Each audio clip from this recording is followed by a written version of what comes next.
اب آپ وہ دیکھ لیں کہ سم ہاؤ وہ سجیشن ورک کی اور وزیر اعظم نے روتشائلڈ سے ملاقات کی جو دنیا کی سب سے بڑی ڈیٹ ریسٹرکچرنگ کمپنی ہے. ٹھیک ہے, تو ہم نے تو اوپن مائنڈڈلی بات کی. آپ کو میں ایک مزے کی بات بتاؤں کہ جب یہ کل آرٹیکل چھپا نا کہ I M F changing goal post, تو اس میں جو لکھا ہوا تھا انہوں نے کہ 1998 والی چیزیں, تو کل میں نے خود ٹی وی چینل پہ بولا کہ پی ڈی ایم آئے اور ہمیں بتائیں کہ اگر کوئی ایسی بلیک میلنگ ہو رہی ہے تو ہم ان کے ساتھ یکجہتی کریں گے.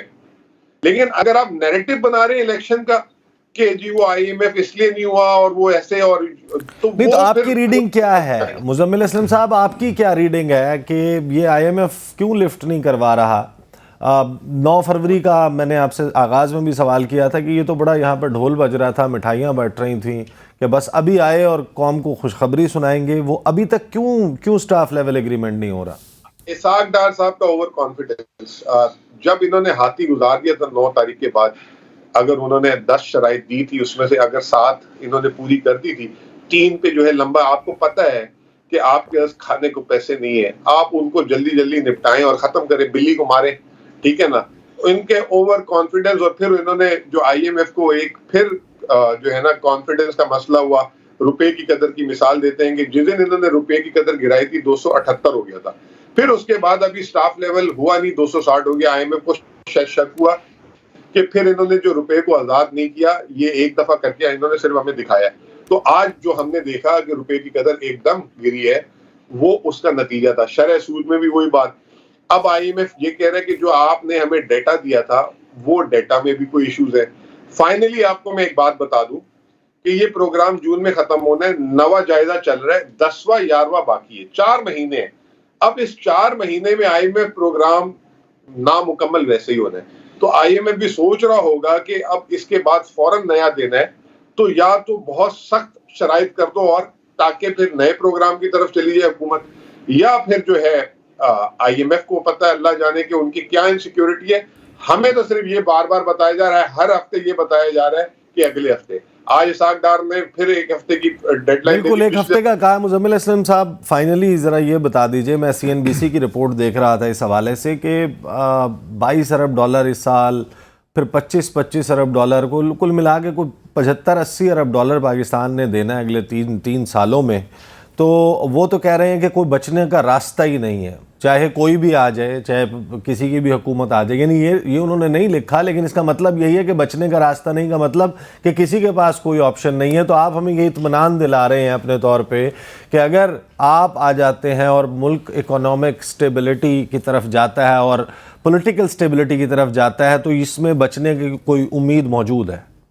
دیکھیں میں آپ کو دلیل دے دیتا ہوں. یہ جو 22-25 کی بات کر رہے ہیں نا, یہ ایکچولی ایک ہی 25 ہے, پھر وہ اس کے اگلے سال وہی 25 ریپیٹ ہو رہا ہے, یعنی کہ وہ گول دائرے میں 25 گھوم رہا ہے. تو وہ جو 25 + 25 ہے نا, 75 جو ہے نا, وہ اصل میں 25 ہی ہے, نمبر 1. دوسری میں نے ابھی آپ کے سامنے کھل کے بات کر لی کہ ہم ڈیٹ ریسٹرکچرنگ اور ڈیٹ ری پروفائلنگ پہ, یہ میں پی ٹی آئی کا موقف نہیں دے رہا, یہ ہمیں اب کرنا پڑے گا. یہ بڑے بڑے ایکسپرٹس دنیا کے اب کہہ رہے ہیں. جب آپ وہ کرنے چلے جاتے ہیں اس میں کوئی حرج نہیں ہے, تو وہ کم از کم جو آپ کی ادائیگی ہے نا وہ مؤخر ہو جاتی ہے کچھ عرصے کے لیے.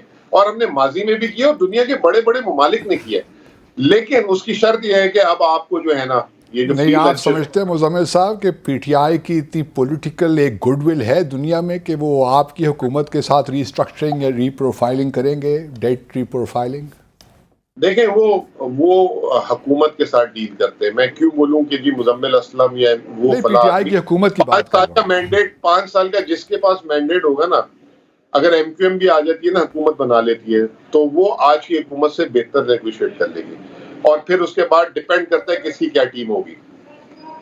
ٹھیک, صحیح, بہت بہت شکریہ مزمل اسلم صاحب. اب ہم کچھ ذرا سیاسی موضوع کی طرف بھی بڑھتے ہیں. اور پاکستان کو اس وقت صورتحال ہے, آپ کو معلوم ہے کہ گزشتہ روز فیصلہ آیا سپریم کورٹ آف پاکستان سے, پاکستان میں انتخابات 2 صوبوں میں, پنجاب اور خیبر پختونخوا میں انتخابات کے حوالے سے، اور پھر اس کے اوپر ایک حکومتی رد عمل سامنے آیا جس میں انہوں نے ایک کنفیوژن کریٹ کرنے کی کوشش کی۔ انہوں نے کہا کہ یہ 3-2 کا اکثریتی فیصلہ نہیں ہے جو ڈائریکشن آئی ہے، اس میں 4 ججز جو ہیں، کیونکہ 2 جو بینچ کا حصہ نہیں بنے، سماعت میں نہیں بیٹھے، 2 ریکیوز کر گئے تھے، خود بخود علیحدہ ہو گئے تھے، از خود انہوں نے علیحدہ ہونے کا فیصلہ کیا، تو ان کے کیونکہ اختلافی نوٹ موجود تھے، ان کو ان 2 اختلافی نوٹ سے ملا کر پڑھا جائے تو پھر اس کا مطلب یہ بنتا ہے کہ یہ 4 ججز ہیں جو اس فیصلے کے یا اس سماعت کے خلاف تھے، سو موٹو نوٹس کے لینے کے طریقہ کار کے خلاف تھے، اور اس بنیاد پر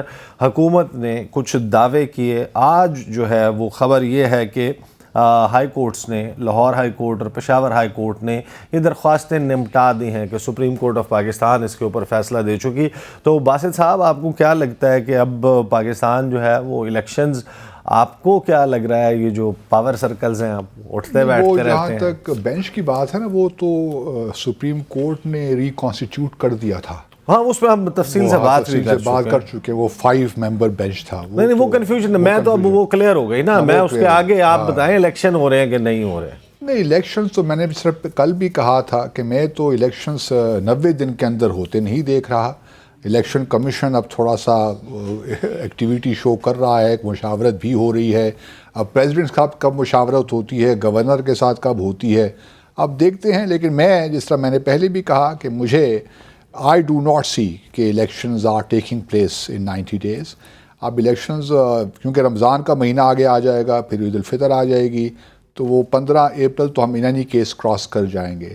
اب اس کے بعد کتنا حکومت لے کر آگے جا سکتی ہے، واللہ عالم بالصواب، لیکن یہ سارے معاملات دوسرے معاملات کے ساتھ بھی جڑے ہوئے ہیں، جس طرح میں نے کل بھی ذکر کیا، ڈسکوالیفیکیشن، جو پوٹینشیل ڈسکوالیفیکیشن ہے عمران خان کی، اس کے ساتھ بھی کسی نہ کسی حد تک یہ معاملات جڑے ہوئے ہیں۔ اچھا، کچھ نہیں، باسط صاحب ڈسکوالیفیکیشن کے ساتھ معاملات جڑے ہوئے ہیں، کل بھی آپ نے یہ پروگرام میں کہا تھا آپ ڈسکوالیفیکیشن کے لیے بڑے پر یقین ہیں، آپ کہتے ہیں کہ یقین اسیسمنٹ ہے، آئی مے بی رانگ، لیکن مجھے لگتا کچھ یہی ہے کہ حکومت کی اس وقت یہی اسٹریٹجی ہے کہ اس وقت تک اس معاملے کو ٹالتے رہیں جب تک کہ ڈسکوالیفیکیشن کے جو 2 کیسز 3 کیسز چل رہے ہیں وہ پائے تکمیل تک نہیں پہنچتے، یا ان کا کوئی حل نہیں نکل آتا، یا کوئی فیصلہ نہیں ہو جاتا، یوں کہہ لیجئے۔ ایسے الیکشن کا التوا باسط صاحب I think makes more sense کہ کیوں یہ لگتا ہے بہت سارے لوگوں کو اسلام آباد میں چہم گوئیاں چل رہی ہیں کہ الیکشنز نہیں ہونے والے۔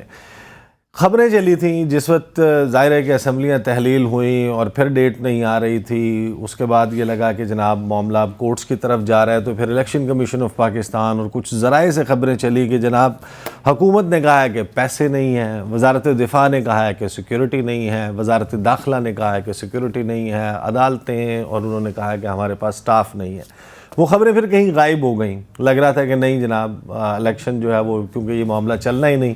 جیسے ہی کل سپریم کورٹ کا یہ فیصلہ آیا، اس کے بعد رات پھر یہ خبریں سرگرم ہو گئی ہیں کہ نہ پیسہ ہے، نہ سیکیورٹی ہے، نہ کچھ بھی نہیں ہے۔ الیکشن چلتے رہیں گے اوبیسلی۔ الیکشن کمیشن نے، دیکھیے نا، کوئی بھی ادارہ، الیکشن کمیشن خاص طور پہ اپنے اوپر یہ الزام نہیں لے گا کہ ان کی وجہ سے الیکشن کی پوسٹپونمنٹ ہو رہی ہے یا وہ سپریم کورٹ کا جو آرڈر ہے اس کو تسلیم نہیں کر رہے۔ تو یہ ایک لحاظ سے ڈیفیوز کی جائے گا سارا معاملہ کہ ہر کسی کو مورد الزام ٹھہرایا جائے، چاہے وہ منسٹری آف فائنانس ہو یا ہمارے سیکیورٹی کے ادارے ہوں۔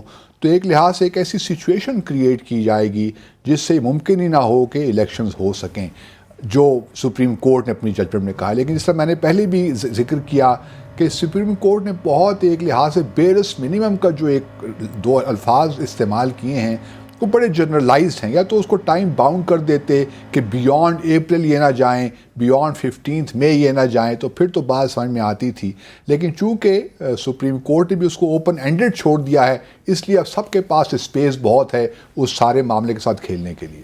نہیں، اسپیس باسط صاحب آئین میں تو ظاہر ہے کہ درج ہے، اور پھر فیصلہ آیا، فیصلے میں ہمیں یہ ونڈو کریٹ ہوتی ہوئی نظر آ رہی ہے، اور کہ بیک ڈور کوئی رابطے شروع ہو جائیں، چاہے سامنے ملنے لگ جائیں، سیاستدان بیٹھیں، اور ملک جو ہے وہ کسی استحکام کی طرف بڑھے، کیونکہ یہ جو حکومت ہے اس کے دعوے اپنی جگہ پر ہیں، تمام تر الزامات جو بھی حکومت میں آتا ہے، خان صاحب بھی یہی کہتے تھے کہ 30 سال کا گند ہے، وہ فوری طور پر صاف نہیں ہو سکتا۔ اس کے بعد یہ جب لوگ آئے ہیں انہوں نے سارا کچھ اٹھا کر ڈال دیا عمران خان صاحب پر، اور پھر اب جو ہے وہ صورتحال یہ کہیں بڑھے گی نہیں، پاکستان کو الیکشنز کی طرف جانا ہوگا، ورنہ یہ جو مہنگائی کا ریکارڈ جو ہے وہ ٹوٹ رہا ہے، یہ پاکستان میں رہنے والوں کی کمر کو توڑ رہا ہے۔ بہت سارے لوگ اس پر یہ بھی تبصرہ کر رہے ہیں باسط صاحب کہ یہ اسحاق ڈار صاحب کا اکنامک سلاٹر ہاؤس ہے، لوگوں کو جو ہے وہ ذبح کیا جا رہا ہے یہاں پر، اور اگر آپ ذبح کی شرائط بھی دیکھیں، وہ یہ کہا جاتا ہے کہ ایک شخص جو کہ کسی کو اگر آپ نے کسی جانور کو بھی ذبح کرنا ہے تو اس کے لیے اس کو کھلا پلا دیں، اس کو قبلہ رخ کریں، تکبیر پڑھیں، اور اس کے بعد چھری جو ہے وہ کوئی تیز دھار ہو۔ قربانی سے پہلے قربانی یہاں پر جو ہے وہ تو عوام کا وہ کہہ رہے ہیں، جو تبصرے چل رہے ہیں، جو سوشل میڈیا کا چیٹر ہے وہ یہ ہے کہ یہ اسحاق ڈار میں کہتا ہوں کہ چھری پھیرنے سے پہلے تکبیر بھی نہیں پڑھ رہے۔ تھوڑا سا آگے کر ہی دیجئے تاکہ پی ٹی آئی والوں کو بھی کچھ اور ٹائم مل جائے اپنا اکنامک پلان جو ان کا ہے نا وہ تیار کرنے میں، کیونکہ یہ مزمل یہی کہہ رہے تھے کہ ہمیں عمران خان نے کہا ہے کہ اپنی ٹیم اکٹھی کریں، کچھ پلان بنائیں، تو یہ پلان ان کے پاس بھی نہیں ہے، تو تھوڑا سا وقت ان کو دے دیجئے تاکہ اسد عمر والا ایپیسوڈ ریپیٹ نہ ہو۔ درست، ہم بریک لیں گے، اور بریک کے بعد اسی پاکستان کے معاشی کے دوران انڈیا جو ہے وہ پاکستان پر کس قسم کا وار کرنے کی کوشش کر رہا ہے، اور وہ وار کامیاب بھی ہو سکتا ہے اگر حکومت وقت نے اس پر سنجیدگی سے توجہ نہ دی۔ بریک کے بعد ملتے ہیں، اور بریک کے بعد آپ کو اس اہم ترین خبر کے حوالے سے آگاہ کرتے ہیں۔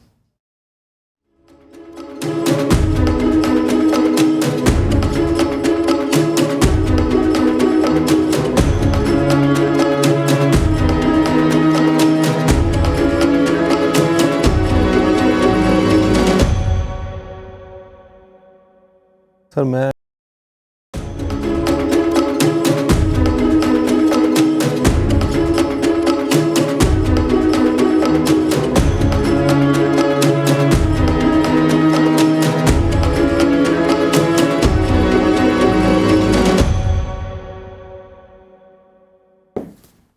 Welcome back after the break. Pakistan میں اس وقت ایک سیاسی مارا ماری کی صورتحال ہے، ہر خبر سیاست سے متعلق ہے، ہر ٹاک شو میں صرف سیاست پر بات ہو رہی ہے، اس کو اٹھا لیا، اس کو چھوڑ دیا، وہ اٹھا لیا جائے گا، ایک کے بعد ایک پریس کانفرنس آپ کو نظر آتی ہے، پاکستان کے سیاستدان جھگڑے میں مصروف نظر آتے ہیں، ایک کے بعد ایک سیاستدان کی تقریر ہم سنتے ہیں، حکومت بھی جو داخلی پولیٹیکل سیاسی ان فائٹنگ ہے اس میں مصروف ہے، اور یہ وہ وقت ہے جس کو ہمارے پڑوسی ملک انڈیا نے اس کا فائدہ اٹھایا کہ پاکستان اپنی انٹرنل سچویشن سے بہت مصروف ہے، بڑا زبردست وقت ہے پاکستان پر ایک حملہ کیا جائے، اور وہ حملہ ہے پاکستان کے پانیوں پر۔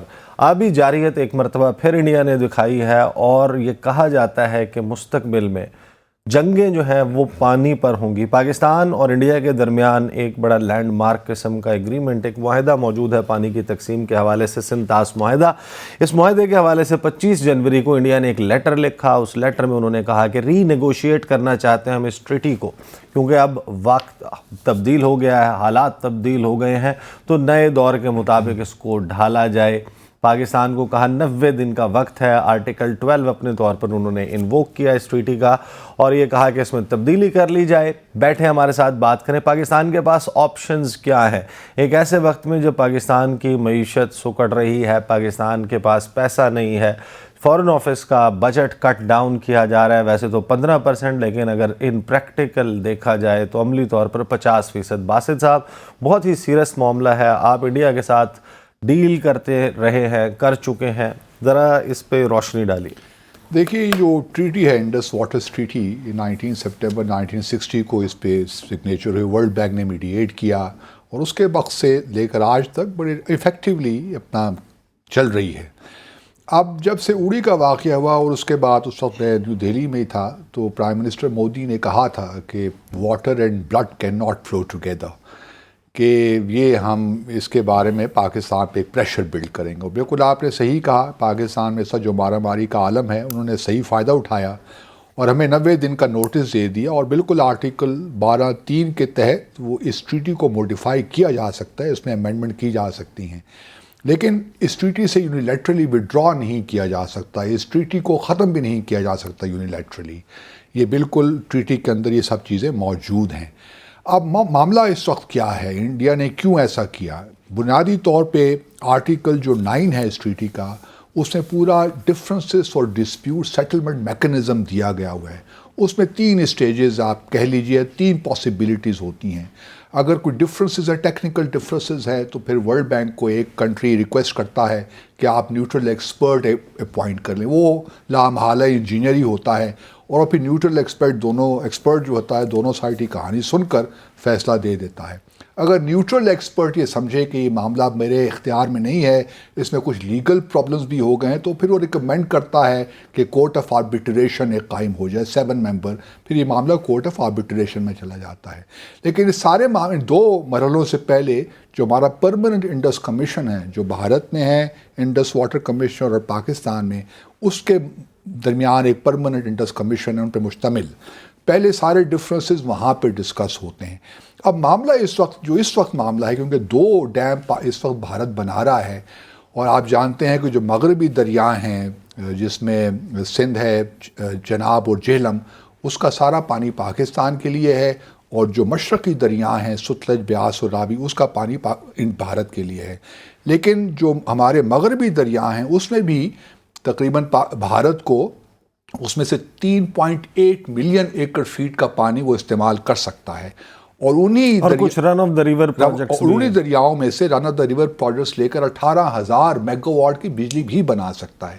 لیکن معاملہ کچھ یہ ہے کہ بھارت نے اب ڈیمز بنانا شروع کر دیے ہیں، ریزروائرز بنانا شروع کر دیے ہیں، اور ہمیں یہ خطرہ لاحق ہے کہ آنے والے دنوں میں یا سالوں میں جو واٹر کا فلو ہے، سردیوں میں وہ پانی روک لیں گے مکمل طور پہ، اور گرمیوں میں ہمیں ڈبانے کی صلاحیت ہوگی، فلو ہمارا کم ہو جائے گا۔ لوگوں کو ذرا پرسپیکٹیو سمجھ آئے کہ آپ نے ظاہر ہے کہ باسط صاحب ایج کے اس حصے میں ہیں کہ انہوں نے اپنے دور میں، اپنی جوانی کے ایام میں، انہوں نے ان دریاؤں کو، ان کے پارٹ کو پورا بھرا دیکھا ہوگا، فراٹے بھرتا ہوا ایک بڑا زبردست چیختا چنگھاڑتا ہوا دریا، چاہے وہ راوی ہو، ستلج میں لوگوں نے پانی دیکھا، بیاس میں پانی دیکھا۔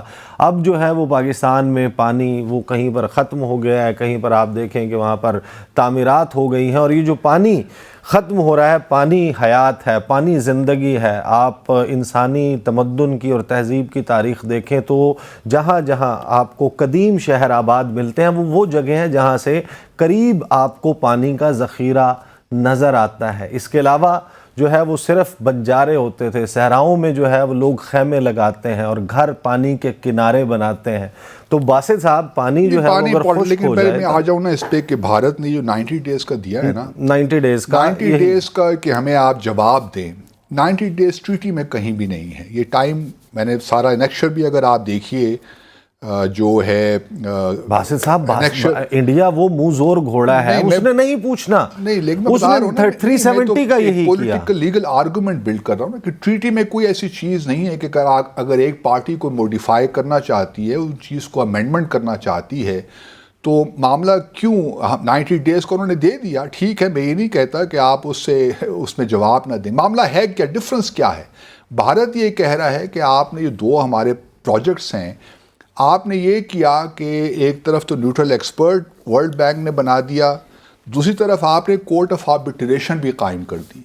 ان کا کہنا یہ ہے کہ ایک گریڈڈ پروسیس ہے، پہلے پرماننٹ انڈس کمیشن میں یہ معاملہ جائے گا، اس کے بعد نیوٹرل ایکسپرٹ میں، اگر نیوٹرل ایکسپرٹ نہیں کر سکتا تو پھر کورٹ آف آربیٹریشن میں ہوگا۔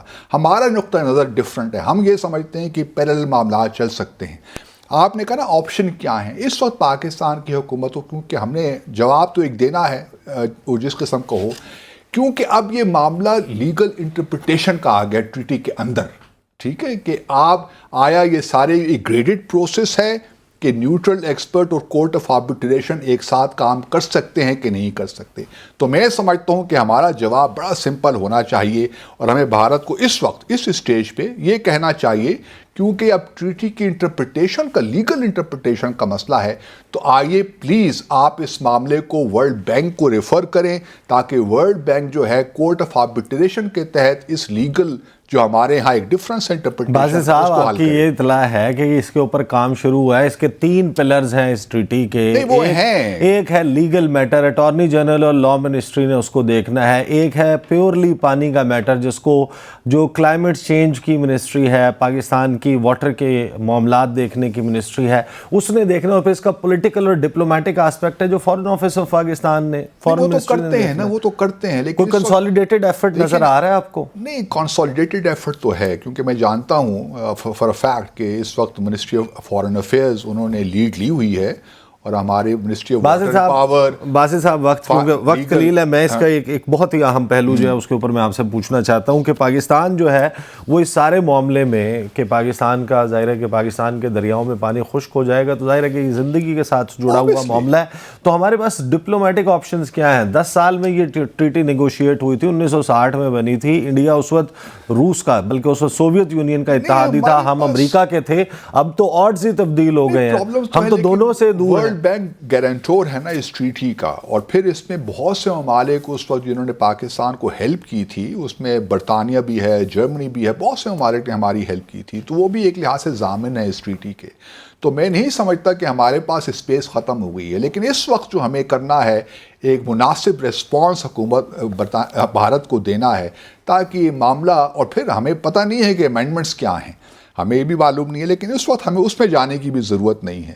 جو ہمیں میڈیا سے پتہ چل رہا ہے، کیونکہ کنسرنس کیا ہیں وہ یہی ہے کہ ایک طرف گریڈڈ پروسیس ہے اور ایک طرف ہم کہتے ہیں کہ دونوں پروسیسز چل سکتے ہیں. تو ہمیں صرف یہی جواب دینا چاہیے، پھر یہ پوچھ لینا چاہیے کہ آپ کیا امینڈمنٹس انٹروڈیوس کروانا چاہتے ہیں، پہلے ہمارے ساتھ شیئر تو کریں نا. ممکن ہے کہ ہم وہ امینڈمنٹس بہتر طریقے سے حل بھی کر لیں، اگر مطلب we should not be close to those amendments as such. ہمیں اس کو اوپن مائنڈڈ ہو کے دیکھنا چاہیے. اگر ہمارے انٹرسٹ پہ کوئی حرج نہیں ہوتا تو we can work along with India. لیکن اس ٹریٹی کو اس پریزنٹ فارم میں، کیونکہ ہمارے جس طرح آپ نے بالکل صحیح کہا ایک واٹر اسٹریسڈ کنٹری ہے، تو ہم یہ افورڈ ہی نہیں، ہمارے تو سروائیول کا مسئلہ ہے نا. باسط صاحب پروگرام کا وقت ختم ہو گیا. بہت ہی سیریس معاملہ ہے، اور ظاہر ہے کہ جو ڈاؤن سٹریم ہیں لوگ، ان کے رائٹس ہوتے ہیں، اس کے حوالے سے کچھ قوانین بھی موجود ہیں، لیکن ان کے اوپر شاذ ہی عمل درآمد ہوتا ہے. پاکستان آخر کس دن کے لیے ہوتے ہیں؟ چین سے پاکستان کو مدد لینی چاہیے. کیلاش مانسروور وہ پہاڑی ہے تبت میں جہاں سے دریائے سندھ ہو، ستلج ہو، بیاس ہو، اور پھر انڈیا میں بہنے والے دریا، چاہے وہ برہما پترا جو یارلنگ سو کے طور پر بہتا ہے تبت میں، اروناچل پردیش سے انڈیا میں داخل ہو کر برہما پترا بن جاتا ہے، اور پھر انڈیا کے دیگر بہت سارے دریا، گنگا، جمنا، سرسوتی، ان کی بھی کہیں نہ کہیں سے ٹریبیوٹریز جو ہیں وہ اس ایریا سے آتی ہیں جو چین کے کنٹرول میں ہے. چین جو ہے وہ پاکستان کے لیے اس معاملے میں ٹرمپ کارڈ ہو سکتا ہے، لیکن ہمیں اس کے لیے ایک بہت ہی زبردست قسم کا سفارتی ایفرٹ درکار ہے. یہ تھا آج کا پروگرام. اپنے فیڈ بیک سے آگاہ کیجیے گا. مجھے اور امبیسڈر عبدالباسط کو اجازت دیجیے. اللہ حافظ.